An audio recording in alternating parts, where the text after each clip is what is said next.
Hi and welcome to this week's Property Matters, the show that brings global trends to an Irish audience to help shape your knowledge of the industry. You can contact us on Twitter at iPropertyRadio or by email at hello@iPropertyRadio.com. Your hosts today are myself, Brian Fox, and Carol Tallon. Okay, and you're very welcome. So a few of the big stories this week.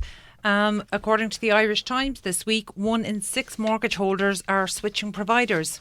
Also, planning permission to redevelop the West Offaly Power Station in Shannon Bridge has been refused.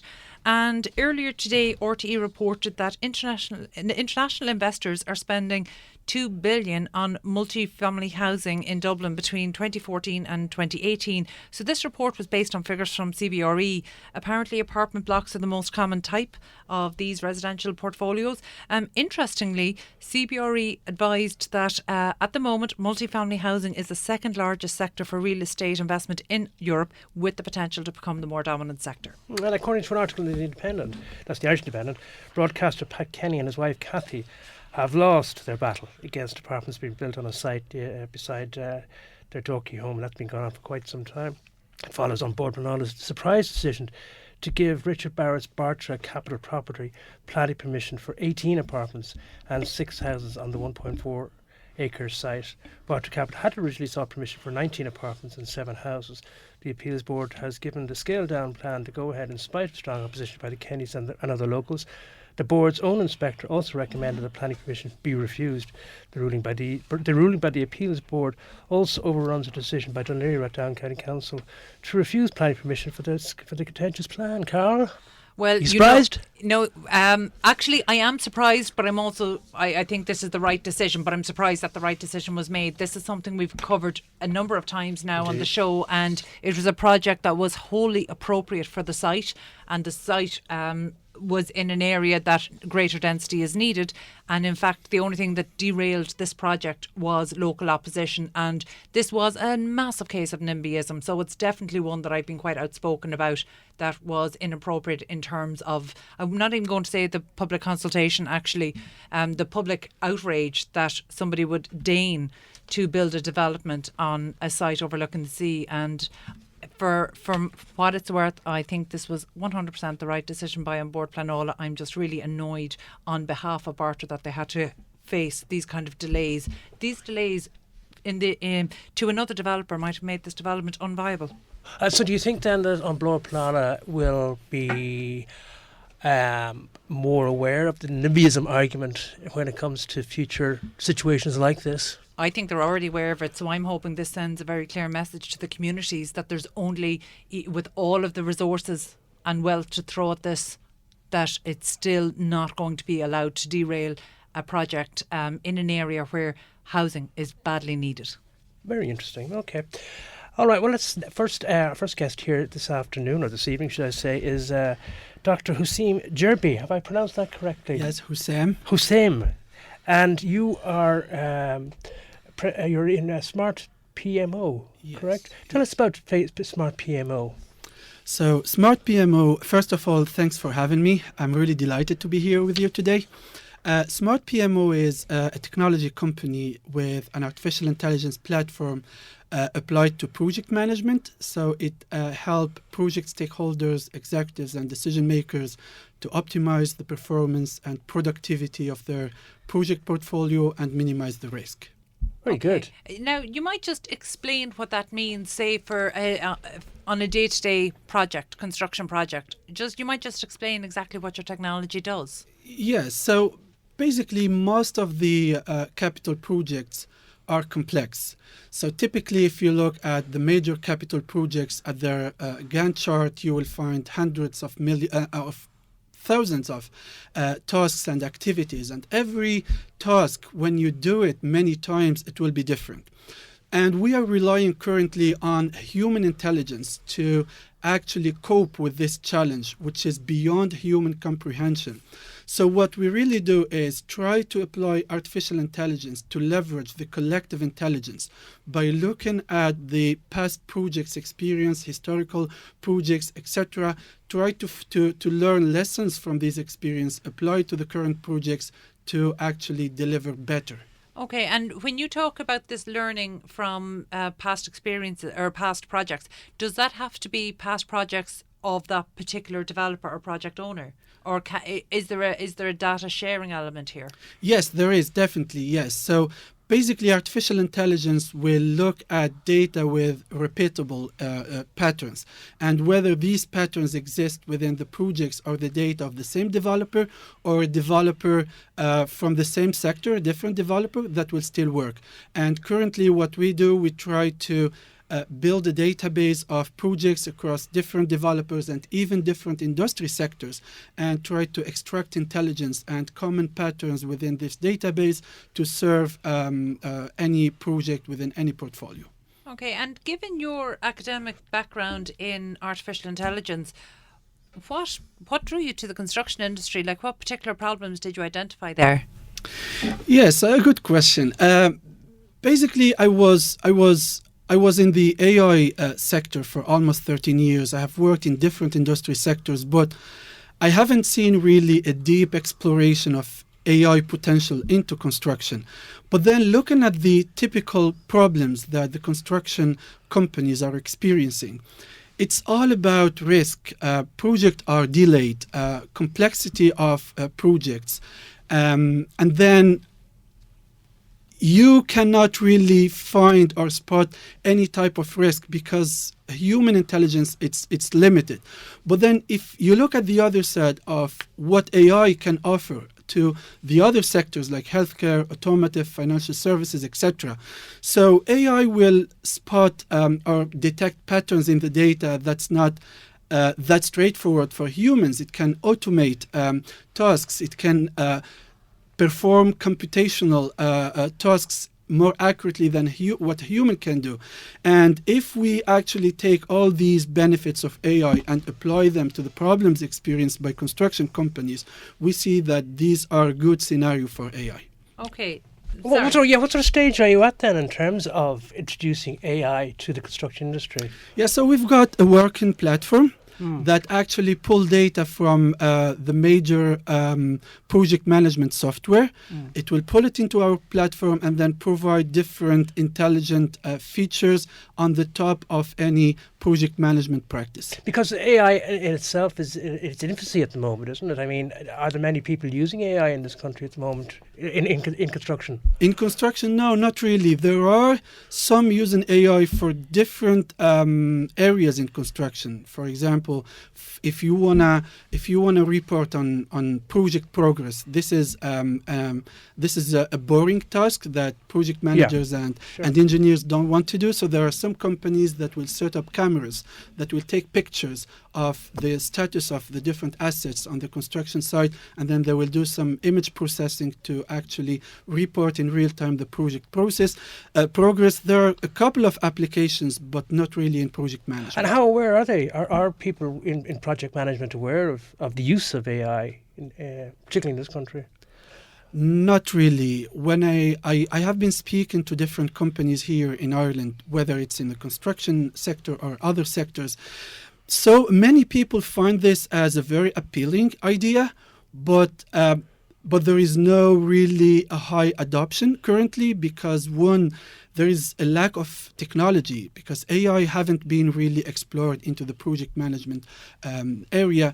But then also, there is slow adoption of this disruptive technology like any other software technology, maybe because people don't really get the value that AI is bringing to the table. And have you brought this in from abroad, or is this your own particular project? Yeah, it's my own particular project, but we have trialed this with a major infrastructure government agency in the Middle East. In the Middle East? Yes. Yeah. And so it's been more or less trialled out there, has it? Yes, to a large degree. Yeah, and they're using it and using it successfully. It's in production, yeah. And then also we have recently agreed a trial with a major medical device manufacturer.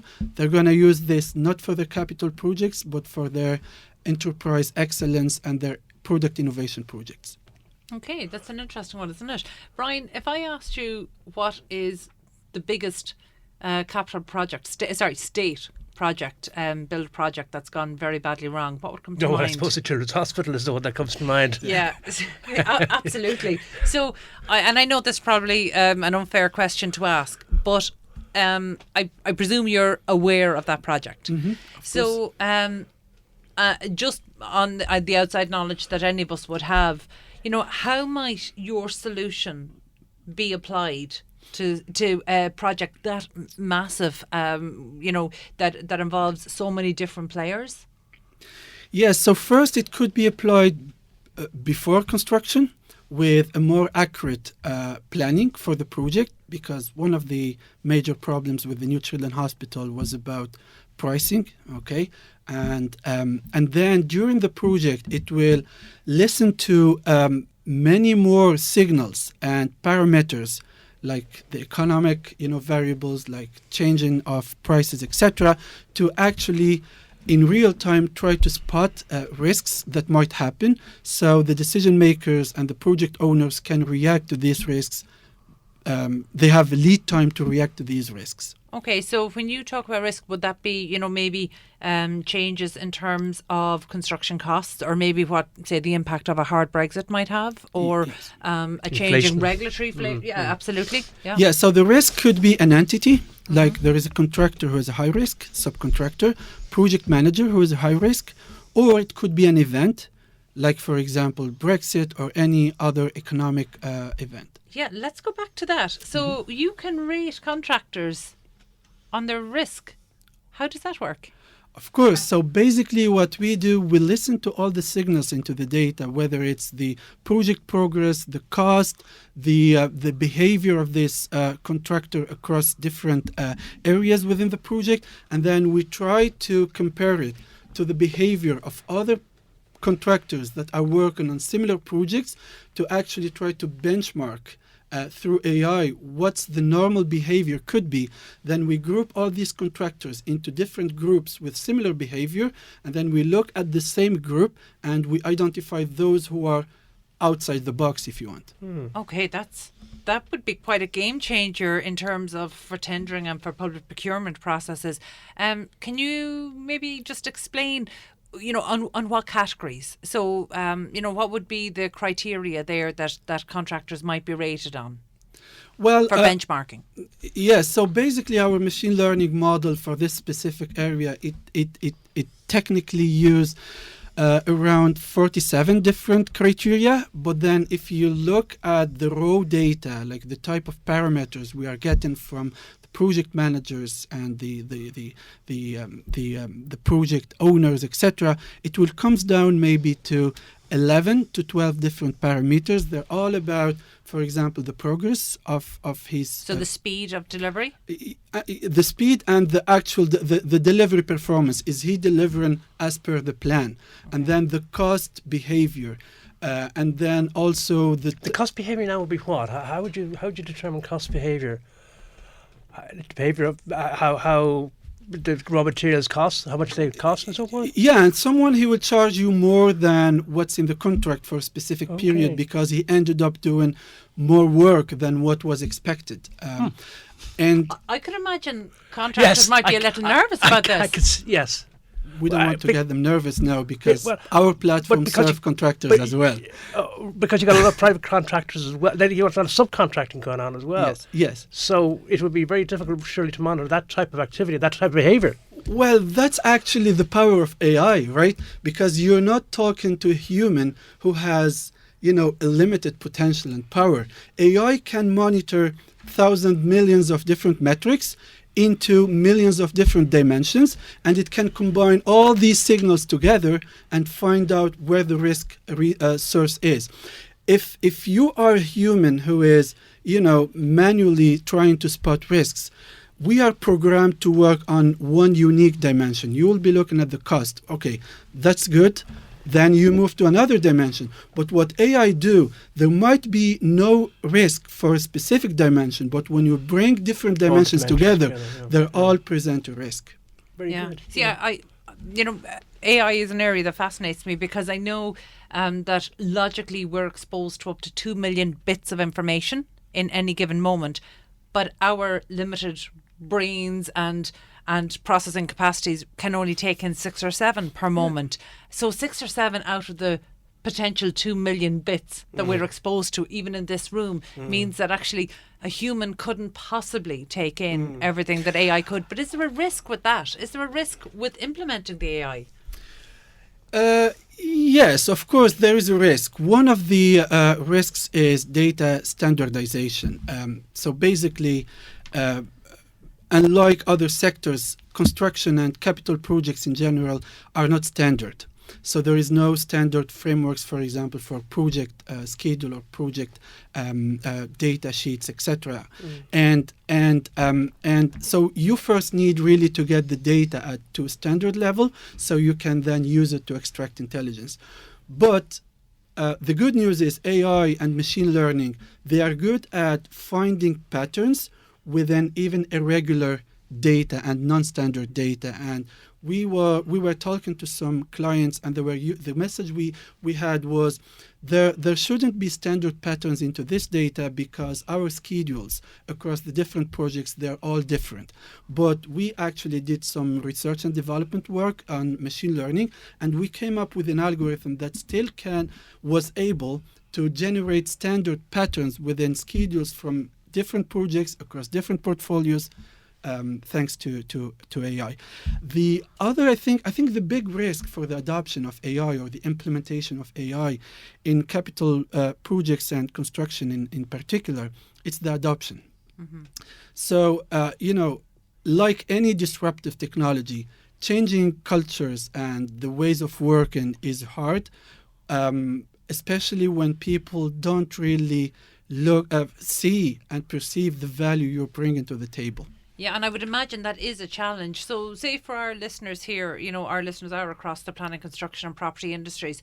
So, I mean, who would be, I suppose, what function or what capacity, who is the person who most needs to hear this? Yes, okay. So primarily program managers and project managers, but also we have got functionalities that cover the executive layer, decision makers at any level, but also still our platform will serve finance managers, HR, because we can track based on the project progress and performance data, we can track the performance of the workforce involved into the project. And also that will serve the procurement lead, because that will help him with more accurate planning for the procurement for new projects. But, is it confined to a particular development? Like, does it have to be a large development, such as we've just described there, the Children's Hospital? In other words, can private developers use it? Yeah, of course, yes. What sort of scale, though? I mean, is it expensive to have this type of information? Well, I mean, in other words, you mean collecting the data exactly, to enable machine learning? That's a good question. Usually conversations about AI and machine learning turns into conversations about data. So there is a lack of data, but interestingly, now we are seeing lots of new solutions that facilitate data collection. Like you don't need to go back to the back office to, for example, update the project progress, but there are cameras that will update the project progress. And there are even now IoT, Internet of Things solutions that will stick on the construction asset. Say, for example, if you've got something installed, it will send a message to the software and say, hey, I have been installed. But also, if you are, in machine learning, you can do some extensive research, and I would say this is maybe challenging, but you can still find like other solutions to work with small data and still deliver high impact results. Yeah, that's an interesting one. You mentioned there's a lack of data, but I wonder, is it that we have a lack of approach, a lack of coherent approach to our data? I'm not sure there's a lack of data. I think there's a lack of understanding what we have and how to manage it. But Houssem, before we let you go, you might just actually because this is such a complex topic as well, but one that we want to break down, are there any steps that property, construction, real estate companies should be taking in order to benefit from machine learning in the future? Yes, they should come and talk to us at SmartPMO. I can see it coming. No, seriously now. So I would say fair. That's fair. Yes, absolutely. I would say first they need to collect their data. Yeah. So you mentioned that there is a lack of understanding of efforts in terms of data collection. This is because people tend to collect data only when they need it. Yeah. So there should be a process of if you are generating data in your business, you have to collect it, clean it, and store it. This is number one.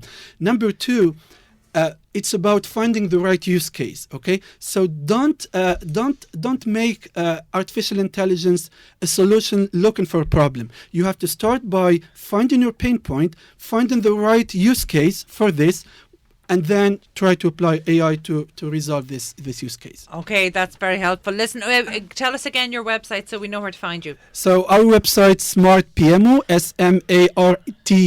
SmartPMO for project management and operation.io. Perfect. That's great. So smartpmo.io. Yeah. That's super. And that was founder Houssem Jerbi. Thank you so much for joining us. Thank you. Dublin South FM. This is Dublin South FM. And you're very welcome to Property Matters back here on Dublin South FM. It's myself, Bhriain Fox, and Carol Talon. You can find us on Twitter at iPropertyRadio or email hello@iPropertyRadio.com. Now, we have Neasa and Bhriain. Neasa is creative director of Playful City, and also Niamh McKenna, co-founder of ChangeX. But first, Neasa, what exactly is a Playful City?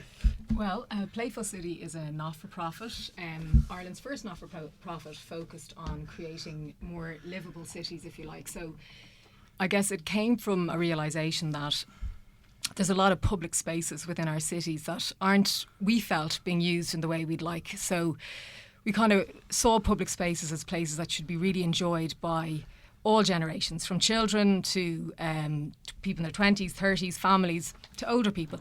And as we looked around, particularly our home city of Dublin, we kind of noticed that there were big demographics missing from the city. So we kind of wondered where they put all the old people and where all the kids gone.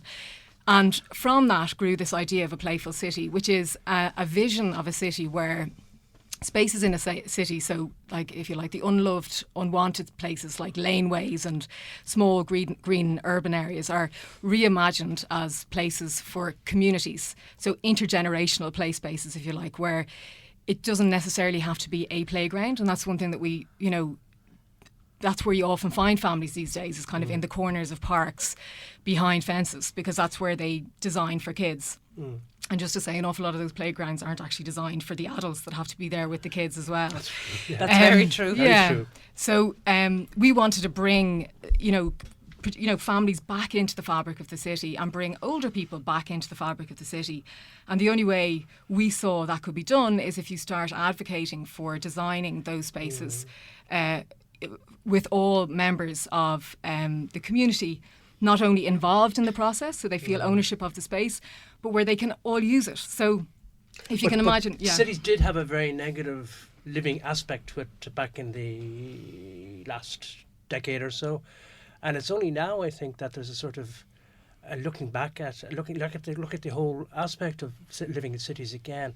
Because, I'll just give you an example. For instance, in the United States, they call it the white flight in cities, where middle-class people completely left the cities then to various bad habits and so forth, like drug taking and all the rest of it, So is there a thinking now trying to get people back to the city and families back to the city, not just people, families? Yeah, absolutely. And it's not something that it's something that we sort of came up with ourselves, thinking that we were incredible. But then when we went and actually researched it, we realised this is actually what you've just described in America. This new approach to designing cities is something that's been spearheaded in the likes of New York and Copenhagen and, those sort of cities that you hear about that everyone almost wants to live in, where they realise that if you only design a city for industry and commerce and business, and you don't actually think about the users, and one of the most famous architects and placemakers is Jan Gehl, and he talked about the life between buildings and the importance of designing for that life between buildings and creating spaces where People feel welcome. Yeah, because you think of places like Gardner Street as well, where I mean, I don't know what your thoughts are on it, but I mean, way back in the 70s and 80s, it was certainly very much tenement living, but they were all transferred out then to Tala, you know, and which seemed to a lot of people, you know, there's no basic infrastructure there like houses or shopping centres or.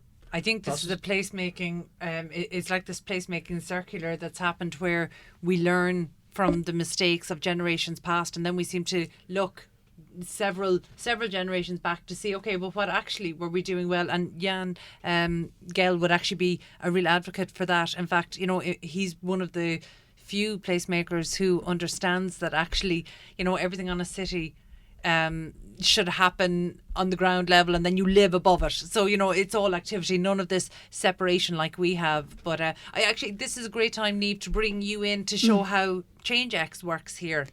Yeah, so ChangeX is a non-profit as well, and it's a technology platform where you can find different ideas to improve your local community, so the place where you live. So a Playful Street, which is one of the initiatives of a Playful City, is one of the ideas on ChangeX. And other ones that people might have heard of are Street Feast, which is a national day where neighbours come together and have lunch together on their street or in a park, just a way to get to know your neighbours.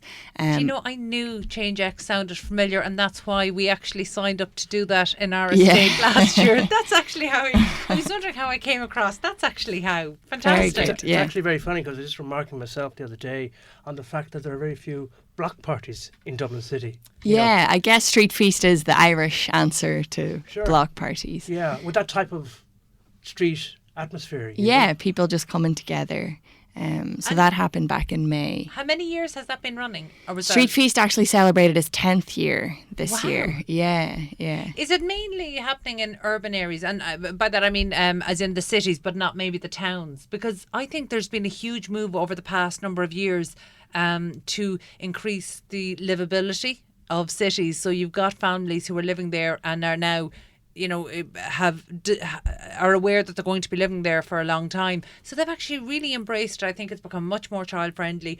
There's a growing awareness that cities need to be a place for people of all ages. And I'm not sure that rural towns, even the large towns, have really clicked into gear with this at all. So in fact, I think we're doing better in our large cities than we are in our maybe large towns. Well, the old thing with the rural towns was the mart, the street. You know, that was always I suppose farmers would come in from the. Yeah, I suppose in rural areas or smaller towns, there probably were lots of ways for people to connect and come together, whether it was through the church or marts or whatever it might be. But what we're seeing actually is that people are looking for new ways to come together now in communities, and things like DIY groups are a very popular idea on ChangeX, where people are coming together to grow food together.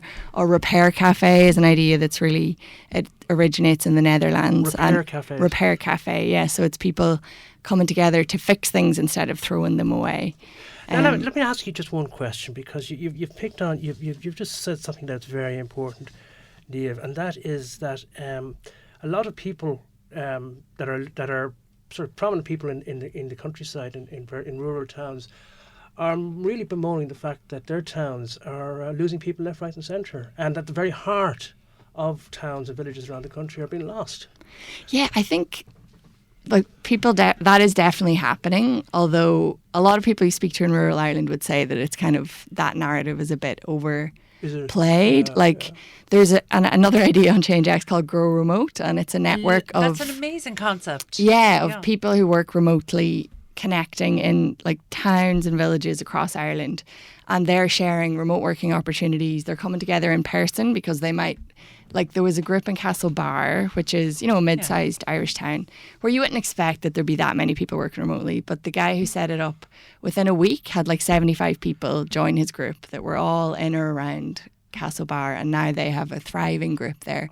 And they're also Grow Remote actually has been the driver for several hubs in places like North Kerry and places along the Wild Atlantic Way that actually suddenly are becoming more attractive to people now. Totally, yeah, because like it's pretty, obviously it's very expensive to live in Dublin right now, and Ireland's other cities. So I think people are looking at how they can maybe move to like the West Coast or wherever it might be. And things like Grow Remote are really helping people with the social element as well. Can be important of, you know, if you're working on your own every day, it's good to know there's other people out there that you can connect with every couple of weeks or whatever. Can I just ask Neasa, what do you think the Irish attitude to living in cities is? Is it more or less just for the person that comes to a city to start off their careers and have a... I'll let you answer the question. Well, I think it depends who you are. I think that, like I think Niamh has touched upon, I think, you know, and all of your listeners would agree that, you know, it's expensive to live in cities. I think there is a need with, you know, a more kind of denser spaces where people are living, there's a need to bring communities together more. I think that, you know, regardless of cities or even community living, what you've just described in Castlebar, you wouldn't expect there to be so many people working remotely. If that's the case in Castlebar, what's it like in Dublin? And I think despite the fact that we're all, you know, working in this big city, we tend to be sometimes working alongside each other. So initiatives like, you know, the various initiatives that ChangeX support are, you know, so important to bring people together. So city living feels like living and not a lonely experience. And one of the initiatives which ChangeX, in terms of how we have met, how ChangeX and Playful City have kind of crossed paths, is one of our initiatives was called A Playful Street. And it's so sad almost in a way that there's a need for an initiative like this, but effectively what it is a means for communities to close their streets, to allow kids to come out to play. Okay. So it's a very it shouldn't be a foreign concept to most people listening to this show, because that's in many ways the way most of us grew up. You know, parenting back in the 70s and 80s was, you know, you opened the front door and out you went and you come back in time for dinner. Whereas now, you know, kids, you know, parents are scared about traffic and it's a valid concern, you know. And I think, you know, another initiative that Niamh just described, Street Feast, is kind of tackling that same issue where you can empower communities to view the public space outside their homes, their streets, as places where communities can come together. So they're not just for cars, they're for people too. And they're not just for big people, they're for small people too. So the idea of, you know, Playful Streets is, you know, encouraging people from the older generations all the way up to come out and show kids the games that we used to play. So Tip the Can and Red Rover and What Time Is It, Mr. Wolf, and, you know, all of that good stuff, and allow kids to just play freely on their streets again. You know, so the intergenerational aspect of this is hugely important, isn't it? Absolutely, yeah. This comes after very sad news from Cork this week that a gentleman passed away and his body wasn't discovered for 7 months. And I think it really just shows that actually, you know, irrespective of the density of the area you're living in, you could be living with lots of people around you, but that doesn't necessarily mean that you're involving yourself in part of the community. And, you know, I think there is a growing need and a growing awareness of the need for people to be involved, but I haven't seen many initiatives that actually that are intergenerational. You know, we've more initiatives for older people kind of through Active Retirement Ireland and other schemes, and then we've more initiatives and more activities for younger children. But the intergenerational aspect, I mean, how do you, like on a practical level, how do you deliver that? Well, I think one of the key things that's, from our point of view, that's really important, and by the way, we have iterated this Playful Street initiative like in the inner city around Sheriff Street for the last number of years, which is, and I will come to your question, but it's ended up with a quite comprehensive guide list, you know, going through all the issues that people might come across, which can be downloaded on ChangeX. But I suppose one of the things that we're tackling in that guide that will, you know, in terms of that question, is by involving people, by talking to people. And that's when I'm talking about, like, it's that same idea of involving communities and how the spaces are actually designed. So that could be something permanent, or it could be something temporary and one-off, or regular, like a Playful Street. And the key thing to do is actually to talk to people and to see how they might like to get involved. So it may be that they just want to come out and sit there and talk to their neighbours. It may be that they want to come out and be like, yeah, I'd love to show the kids some of the games that we used to play. It may be by just knocking on their door and talking to them and letting them know who you are and what's, you know. So I think the key thing is old-fashioned face-to-face communication, something which is sorely missing, and something which I think the initiatives in ChangeX and A Playful Street is really trying to address. That idea where you can just bring people face-to-face again. And that's, you know, there's no doubt that kind of interaction, particularly with older people who might view, you know, teenagers or younger people as almost a threat. And all of a sudden, you know, that barrier is kind of broken down and they're working together on something. But what you're describing is every village in Spain. So did Ireland once have this? Well, that is why I'm asking the very question, because, well, I'll let you answer Carol's question, No, I'm just wondering, did Ireland ever have this? Were we ever people who socialised on the streets together? I think we probably did. Yeah, definitely a lot more so in the past. I'm having flashbacks to dancing in Neasa. Well, I mean, the thing about it is, though, that, I mean, it's kind of natural for people, and I want to get onto the question for you before we finish, Neasa, because of the weather over there and so forth. That, you know, I mean, I mean, you would not think of spending a Saturday night in a bar or in a nightclub or whatever. Well, the difference is your bar is outside. So, in fact, what I was really surprised to find in Spain is that the playgrounds actually have bars dotted all the way around them, and the parents sit out and actually do have a little caña as they're watching the kids playing, and this is where they meet their neighbours. And generally speaking, actually, it's where the adults, young couples, get a little bit of free time while grandparents sit out and watch their children. But it's all very sociable. There's none of this a park bench in a playground. They literally have bars and coffee shops dotted around. Sure. I just want to get back to, you mentioned Street Fest, is that what you Street Feast. Street Feast. Yeah. Tell me, let's just talk about Dublin. Dublin City Council, how do they cooperate with you on that, on organising those? So Street Feast is its own organisation and we partner with them. So like with the Playful City as well. So there's about 60 different projects or ideas on ChangeX, and Street Feast would be one of them. So the Street Feast team would work very closely with councils right across the country, actually, Dublin City Council and county councils right across the country. So they would be very supportive. Because you only associate sort of outdoor festivals in this town anyway with Marion Square, you know? Yeah, I suppose this is all about bringing that right down to the street level and empowering people to do it themselves on their own street. On their own street, but obviously in cooperation with the Gardaí, etc. Exactly, yeah. So where the street needs to be closed, the Gardaí would they would get permission and so on. But because it's become such an established annual event now, I think both Gardaí and the council are very supportive. But it's an intergenerational thing. If you can get people involved in the streets themselves, they're looking after their own street, whether it's elderly or exactly. Child, yes, yeah, totally. I think like the point you made, Carol, about just people connecting. Like we ask for anyone who starts an idea on ChangeX, we ask them why they want to do it, and almost about 90% of people say the word connection comes into it. So no matter what age they are or what idea it is, it's just all about connecting with other people in a meaningful way.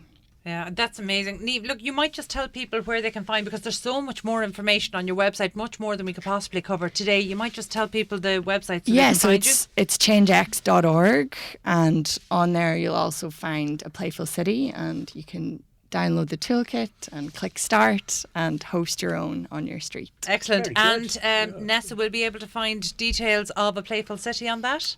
Well, you'll certainly find A Playful Street on ChangeX, but if you're interested in more about A Playful City, it's playfulcity.com. playfulcity.com. That's excellent. Ladies, thank you so much. So that was Niamh McKenna, co-founder of ChangeX, and Neasa Bhriain, creative director of A Playful City. Thank you so much for joining us. This is Dublin South FM. And this is Property Matters here on Dublin South FM. Myself, Bhriain Fox, and Carol Town. The contact for Twitter is iPropertyRadio. Our email is hello@iPropertyRadio.com. And now in the studio is Ciaran Brennan, commercial director at LiveCosts. You emigrated to Australia, did you, Ciaran? Before you came back here to Ireland to set up LiveCosts? That's right, yeah. So the whole LiveCost journey really probably started back out in Australia. We had our own contracting business, In And construction? In construction, yeah. And we found it incredibly hard to track every single element of that business, I suppose, with a lot of moving parts. We had a manufacturing arm, we had a bit of a retail showroom going on. In Australia? Yeah, when we were in Perth, yeah. So we became one of the, well, not the biggest, but certainly one of the most You obviously saw a recognised. market there for when you went out there. Yeah, you had a background in construction. We had a background in construction, and we seen a little gap in the outdoor living space. So the obviously global financial crisis hit. A lot of the Aussies didn't get hit the way we got hit, but they weren't going crazy into investing into property. What they started to do was invest in their own homes. So the outdoor area became a huge investment, where we seen 100 and 150, 200k going into these outdoor areas. Do you mean landscaping, swimming pools? I mean, yeah, basically adding on. So the blocks of land are big over there, not compared to what we get. Big, particularly in Perth, more so than any of the other cities. Yeah, then it's not as compressed either there. So what we've seen a massive trend starting to happen where people weren't buying new homes or building new homes. That started to slow down, but there was a massive investment going into renovating, and especially into the outdoor scene. So we opened up an outdoor company. Essentially, we went after that market, and we very quickly began to establish ourselves as an outdoor living business. Okay, well, let me ask you another question then. With what was going on in Europe at the time, and this type of were the banks not spooked over there in relation to loaning you money? No, they like the Aussies are great, and I have to say they're brilliant. They tend to take everything in their stride. Like everything comes second to lifestyle, everything. And I mean, there could be the place can be melting, and lifestyle comes first. So you've got to understand the culture of the Aussie, and that's the way they are. It didn't really shake the Aussies at all. Okay, the mining took a little bit of a hit, and that does affect things. But there was a slight bump on the road, and that's all I felt over there compared to what I was hearing back here. What year did you emigrate in? Well, so I qualified as a carpenter in 2007. Great time. Oh, right. Yeah. So there wasn't much going on for a recently qualified carpenter. Yeah. So I headed out then. So I was out there for about 9 years in total. Okay, so how long are you back? I'm back just coming up 2 years now. And did you come back with the idea of founding LiveCosts? Yeah, definitely. So we seen when we put tech around our business, we seen how quickly it began to scale and began to understand everything, all the moving parts. So when we basically got an offer from a property development guy who came in, looked at that and bought that business from us. So we sold out, and we sort of said, okay, that was interesting. We were able to quickly scale up there, quickly get our name out there and establish ourselves. So we sort of thought to ourselves, well, the other construction companies, the other people are in residential property had the same sort of issues we did. Mm-hmm. And we went and said, let's explore that. And we found that it did. And this is in Dublin now, was it? Yeah, so we started... You came back to Dublin. We came back to Dublin. We started to look at the market. Construction tech as a whole globally was the second least digitised of all industries. So that was interesting to us because that screams opportunity. So and when did you cop on to that? And the reason I'm interested is because proptech as a sector really only kicked off in the last kind of 3 or 4 years, and Ireland it's been pretty slow to adapt. However, those that are, the gap between those that are adopting and those that aren't is really widening. So it's really become a competitive advantage. It's very, very similar with construction tech. I don't feel it's even scratched the surface. I agree. Not even in Ireland, but even the UK and even Europe. So obviously, did you start this then in Australia? We started doing some research in Australia. Start some research. And are they more advanced there in relation to it since we're not? No, I don't think so. I think construction tech as a whole globally it hasn't even started yet. Well, I think in the US there's been a huge push towards that, and in the UK most recently, actually, the bulk of funding is going, and VC funding is all going to construction tech more so than prop tech. I was just going to say within construction tech in the States, we've started to see it started to take a bit of traction. I think we seen there was $4 billion last year invested VC funding into private construction tech companies. You probably saw Fifth Wall got another $500 million just in the last week. Yeah, and already this year it's matched last year's funding, so that means this year's funding is going to surpass last year's funding, meaning this US has taken off. Now we're going to start seeing some real traction, which means we've got to catch up. We've really got to catch up with that. So, well, the great thing there is that a lot of this change has been driven by occupiers and project owners, and a lot of them are Amazon and Facebook and Google, and particularly on the data center side, I think that we've got a lot of project owner driven and end occupier driven progress that we mightn't have had before. So I don't think that we can be left behind, because quite frankly customers are demanding more. Yeah, I think the danger in terms of being left behind really is that in Ireland there's a lot of talk around BIM. And there's a lot of investment going into BIM at tier 1 or tier 2 level, right? That's happening across developments as we have it. But what's happening is that the subcontractor is going to be left behind unless these tier 1 contractors can drag them with it. What we've sort of sat back and said, well, hang on a second, we need to create something very, very simple here that guys can use. The general guy, the guy that's going in and doing a residential one-off build, that's the guy that we service. Can we give him a piece of technology that's going to keep him up to speed and give him the same tech as what these larger players have? So that's the danger we see in terms of keeping the gap. So what does LiveCosts actually do? In its most simplest sentence, we can tell a construction project whether it's making money or not in real time. Okay. And it is as simple as that. Okay. And do you work through a platform, or is it mobile? So it's software. Yeah, it's software. It's a platform. We have, so I was listening to Yusuf's interview earlier on. We have some AI machine learning. We store a lot of data too. So I mean, one of the big observations that we have is when we walk into a business, we see files and files and files and boxes of files of all paperwork. And what we look at and say, well, that's your data.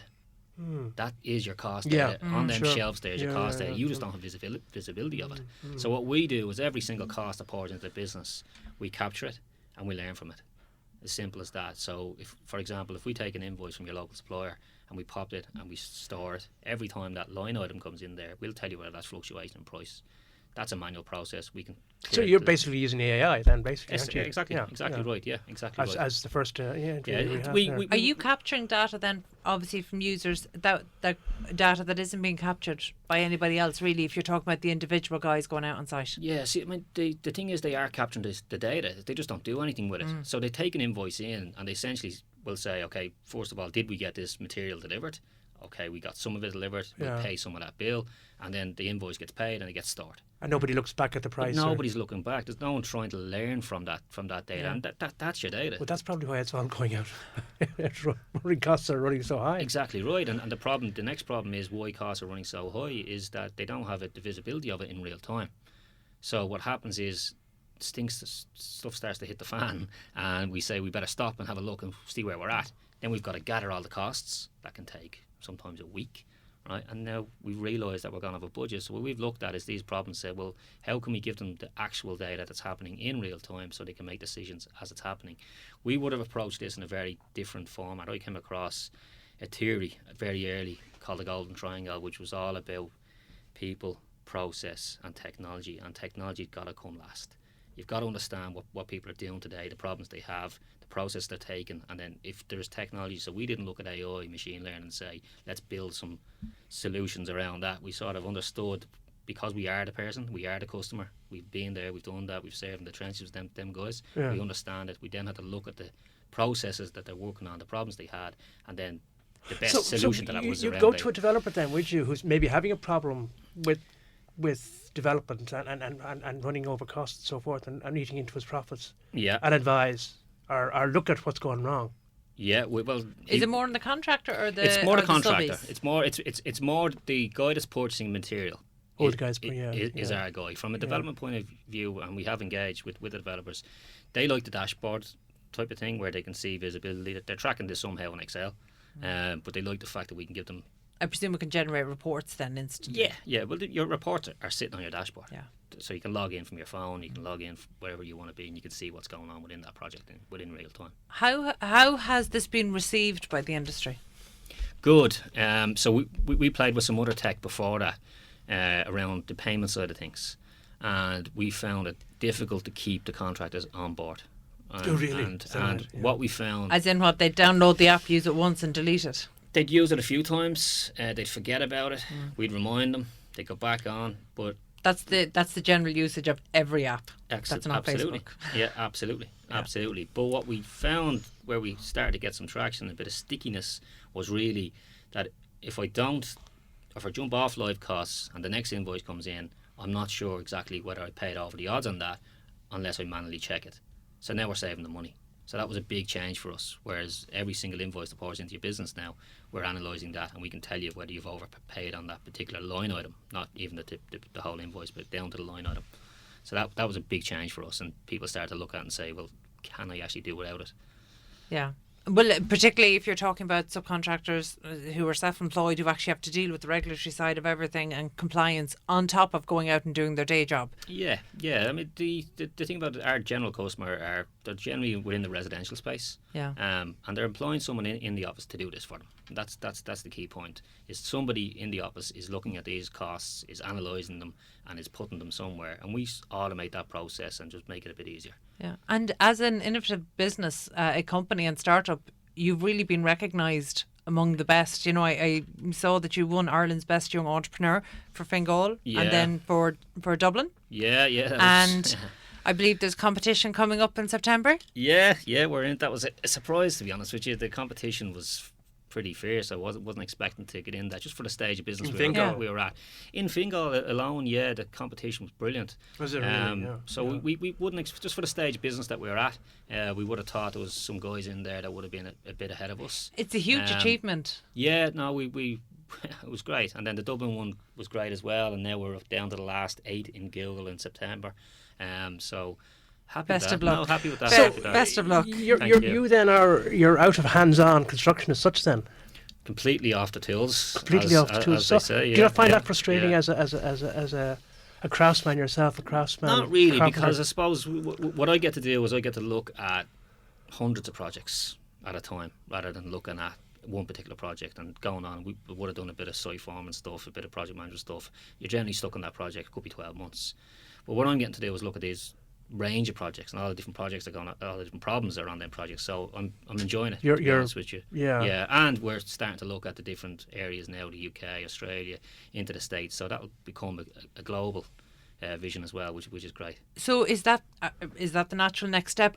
By the way, have you gotten funding at this point? We have, yeah. So we've taken on early stage funding through Enterprise Ireland, Ireland, then matched the NDRC, and we've taken on private money for some investors as well. As a matter of interest, were those investors people from the construction industry? They were customers that looked at the platform first and foremost and said, this is brilliant, and can we get all involved? of the prop tech, construction tech and plant tech that we've seen invested in, almost all the investment came from members of the industry. I think it's the easiest source of funding is going to be your early stage customers. But are they bringing the mentoring? Are they bringing access to their network? Are they bringing more than the money? Absolutely, yeah. No, they are. And I think at the stage of business where feedback is critical on the platform. I mean, did you have any problems? Were people reluctant to invest in you when you just came back from Australia? I mean, nobody knew you. Absolutely, 100%. That's the general investment when you go out to the VCs and stuff like that is they don't know you, they don't know the platform, they probably don't understand construction.